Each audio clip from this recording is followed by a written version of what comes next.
كان في قصر قديم على أطراف البلد، قصر عيلة الدهشوري. العيلة دي كانت معروفة بالفلوس، مش معروفة بالحب. الحاج مراد الدهشوري راجل عجوز قرب على الموت، وكان عنده ثروة ضخمة جدا، أراضي وفلوس وذهب كله. لكن المشكلة كان عنده 3 أولاد، وكل واحد فيهم مستني اللحظة اللي أبوه يموت فيها. ده برنامج حكايات الرعب. ما تنساش لو انت لسه جديد في القناة تشترك في القناة وتفعل زر الجرس عشان يوصلك كل جديد، واعمل اعجاب بالفيديو دوت.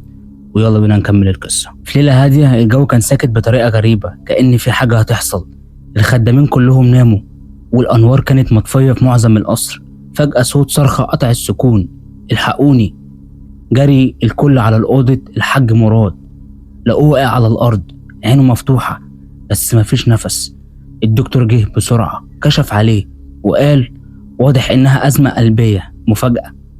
الدنيا قلبت عزا، والولاد ال3 كانوا باينين عليهم الحزن، أو على الأقل بيحاولوا يمثلوا، لكن الحقيقة كانت أبشع بكتير.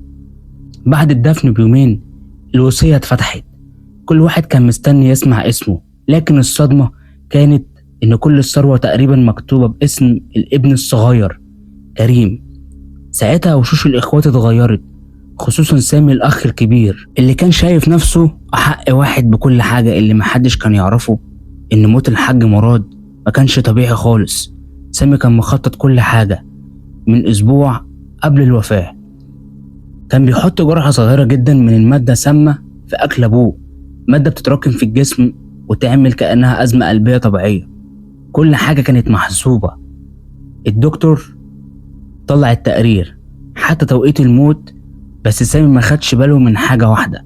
في نفس الليلة اللي مات فيها الحاج مراد كان في كاميرات مراقبة قديمة في القصر محدش فاكرها. كريم الابن الصغير قرر يراجعها، وكانت الصدمة: شاف سامي داخل أوضة الأب بالليل، وشافه بيحط حاجة في العصير، وشافه هو بيبص حواليه كأنه خايف حد يشوفه. كريم ما واجهوش، لأ ده كان أذكى، قرر يلعب نفس اللعبة. بعد أيام سامي بدأ يسمع أصوات في القصر، صوت أبوه: ليه يا سامي عملت كده ليه؟ في الأول قال ده توتر، بس الأصوات زادت، بقت أوضح أقرب. بقى يشوف خيالات: ظل واقف في آخر الطرقة نفس شكل أبوه.